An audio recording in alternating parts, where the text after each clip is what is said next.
everybody, welcome back. It's me, Astra, friend of the internet, and you know the drill by now. I'm here to drop a video and then bounce for 3 months never to be seen again. Alright, New Year's resolution that I'm inevitably going to fail. I promise to post more interesting content this year, and maybe some YouTube shorts, question mark? But for now, please just put up with this one last, unoriginal video, okay? Okay. But first, an unboxing. Woo! Short scuffed video, but I finally got my package and I am so excited to show you guys! I'm gonna attempt to open this with one hand. I've kind of got this side already done and I didn't realize I didn't press record. So here we go.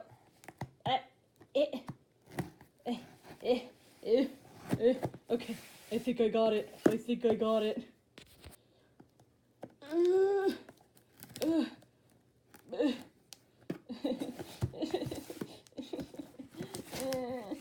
I want my thingy. Okay. Do you see it, guys? Do you see it? Do you know what it is? I'm literally just recording every little cut I make. Wow. I think I got it. I think I actually cut through most of the tape. What is it? We have a lad.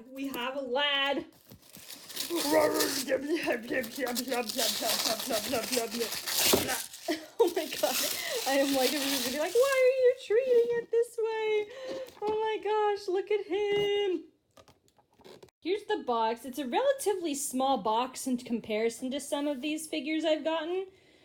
Very simple. I've had the Yuri on Ice one and the Dramatical Murder ones, and both of those had bigger boxes with a little bit more design put into them. I don't remember what the Kingdom Hearts ones looked like. I can't remember them being anything special, but yeah, this is what this box looks like. Just very plain, very simple. Kind of small too. This is my hand, and usually I wish I had a box I could pull out for comparison, but it's they're all in storage. My nails are dirty. Ugh. All right, so the top is open. Let's get this bad boy out of here. By the way, do you guys save your boxes for your figures? I always save mine, just in case. It helped me a lot when I moved, to have all the boxes that I could put everything back in. But yeah, let's assemble this lad. I'm just taking everything out of the box and unwrapping it. I'm gonna go ahead and unravel it and lay all the pieces out for us, and then we can decide how we want to pose it. So it's actually kind of hard to assemble. Sometimes the joints will go in easy. It really depends on the figure, the manufacturer. Let me get it more centered. It really depends on just on the figure. Sometimes the joints will pop easily, and sometimes they won't. Please focus. Yeah. But yeah, this is kind of what I decided to go with. It's kind of hard with his cape to kind of get an angle where his bow isn't awkward. But you kind of have to just tilt it a little bit to the side and it'll be fine. It's a little awkward, but yeah. I'm kind of messing around here because I'm not really 100% how to pose him, But yeah, this is what I've settled on. And this little cape here, it just kind of rests on top. So again, it's a little awkward when you're trying to push some of the joints in because you got to make sure it's sitting in place when you pop the joint on, because it will look a little awkward if you don't. But yeah.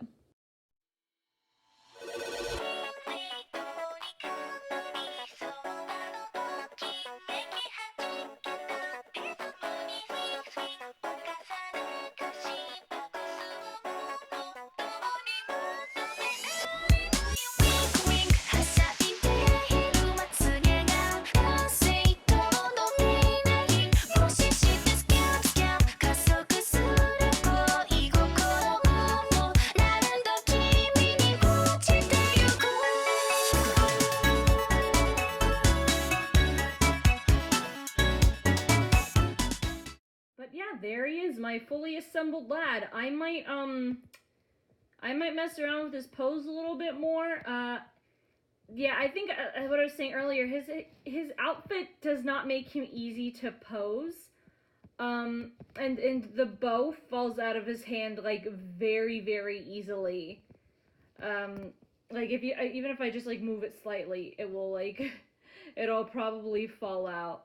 And if you're curious about how the hat stays on, it's a little hard to get on, but he has this little like nub on his head, and there is like, hold on, where's the camera? There it is, and there's like this hole in there for like his nub to go in. So yeah, you just kind of gotta like scoot it around until you find the hole. Which I'm having difficulty. Okay, I think I got it right now. But yeah, there you go. There he is. I guess that's it. That's all I wanted to show you. I just wanted to show you my purchase, and I am very pleased with it. So, yeah, there's that. On to our other content, you know, the stuff I usually do. So during the month of December, I went to 2 conventions, one being Holiday Cosplay Tampa Bay, which I think I've mentioned a few times on here, and Holiday Matsuri, which I wasn't so sure I was going to get into, but I did. Hurrah! Yeah, so I guess let's just get into it, and I will tell you about the experiences. So the first convention that I went to was Holiday Cosplay Tampa Bay, which, you know, by the name, it's in Tampa. It was in the same building that MetroCon is usually held in, and it was its first year running. Bit of a weird experience at this one. It was so slow on the first day, so slow in fact that I just kind of like laid down on the ground and fell asleep for most of the convention because I was not feeling well. And the second day, we did a million times better, like marginally so. So this convention, they literally messaged me like a month before the event was supposed to be held, so I was scrambling. I didn't even think half the stuff that I ordered was going to arrive in time, which is why I decided to partner with my friend Bornison. The other weird thing was that, like, clearly this convention had a PA system because, you know, they had an idol show, like, they had a stage set up with, like, people who could perform on it in the same room with, like, the vendors and the artists, but not once did they ever make an announcement about, like, when the hall was opening, when the hall was closing, when VIP was starting, and it kind of just left all of us being like, I don't know what time it is, is anybody coming? What's happening? Also, if Tampa conventions, if you are going to hold a convention in this convention center, please let me just walk through the front door. It is such an inconvenience to try and find whatever the fuck loading dock you are talking about for me to load my shit in. I literally drove around for 40-something minutes, 45 minutes before just giving up and going home and unloading the next morning. Also, there was like a concert going on, so they were charging like $20 for parking, and the traffic was fucking ridiculous. All that being said, I am going to give this convention the benefit of the doubt. It was its first year running. I think personally it should change venues because when I associate that building with MetroCon, and I feel like this convention really needs an identity of its own, especially if it's going to be competing with Holmat, because I had the feeling that a lot of people, the attendees, were saving their money for Holmat, which was the following weekend. Also, if you're gonna have a Christmas-themed convention, I don't want just 1 or 2 Christmas trees. That shit better be decked the fuck out, okay? I want to see, like, a garland on every railing. I need, like, 5 minimum photo ops there. You need to go all out, okay? Needless to say, it had a pretty meh time at this convention. Wasn't bad, just needs more publicity, you know, more time to get off the ground. But that's okay, because the granddaddy of all Florida conventions was happening next weekend. And that, my friends, is Holmat. And when I tell you I was stoked, man, I was so fucking excited, so hype. I had gone to Holmat so many years just as an attendee, and it has been, you know, a dream of mine to get in there and table. And I just wanted to go and have fun and experience all that fun stuff I did when I was younger.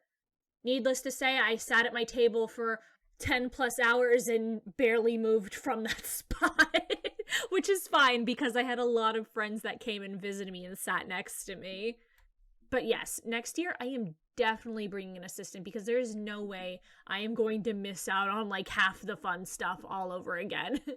Thankfully, I was able to get up and explore a little bit on Sunday, and whatever booths I couldn't get to, my friend Tori went around and grabbed everything I wanted from it. She is so sweet. Oh my goodness. Thank God I got into this convention, though, because I've been telling you the prices that I've made at, like, my previous conventions and stuff like that, but this convention has been, like, the second highest earner for, like, conventions all year, and I probably would have earned more if I didn't buy, like, at least $100 worth of stuff. I only have 2 things to really comment on for this convention next year. Please get the staff and volunteers megaphones or something. It's very off-putting having them run around the convention hall and screaming their heads off about when the shows are opening and closing and stuff like that. I'm sure it will be better on their vocal cords too. And the other thing is, I really want Holmat to move to a bigger venue. Like, I know they're probably, that from what I've been told, they're going for this small, like, homey hotel feel. But 1, I think their convention's getting too big for that. And 2, I just want to see it become, like, a bigger convention, kind of like a anime expo or a supercon, you know? We already have, like, a lot of really prominent cosplayers that come to Holmat every year. And it would just be cool if we can, like, improve upon our guest list or, like, really deck out the space to fit the theming. But yeah, that's really gonna wrap it up for me. I feel like with these videos, I kind of got away from the main point I wanted to do with these, which is really tell the experience of, like, how to do an anime convention rather than just what it's like being at the anime convention and my experience there. So I think next year, or this year, because we are in 2023, oh boy. But yeah, this year when I do make these videos, I'm gonna talk more about, like, where to get stuff ordered or just how I do things or what little changes and differences I'm making, because I realize there's, like, oh, I did this different or I did that different at different conventions, and I'd like to, like, document, like, whether those changes were good or bad, or, you know, just, like, actually have a video of, like, content that actually helps people who want to kind of do the same thing I do. Because I really feel like these videos are just videos full of, like, nothing. That being said, these are really just fillers for the animated videos I do, but I don't ever have time to do those, so maybe doing less of this and more of that would be, you know, what I kind of want to do moving forward. I don't know. It's good. Like, these videos are good for, like, filler content when I don't have time because of my job and stuff like that. And last year I was very sick and I was kind of, like, recovering, so I didn't have the energy or the money to really do all the stuff I wanted to do. But, like, I'm thinking around February I might take some time off from my job when my tax return comes rolling in and actually sit down and do a lot of the stuff I want to do. But yeah, that's gonna wrap it up for me. Like and subscribe. I am no longer asking, I am demanding, and I am telling you to do so. I will fight you, okay? This is not a threat. It is not a warning. It is a promise. Please don't report my video. I'm just kidding. Ha ha ha ha ha. Anyways, I will see you in the next one. Goodbye!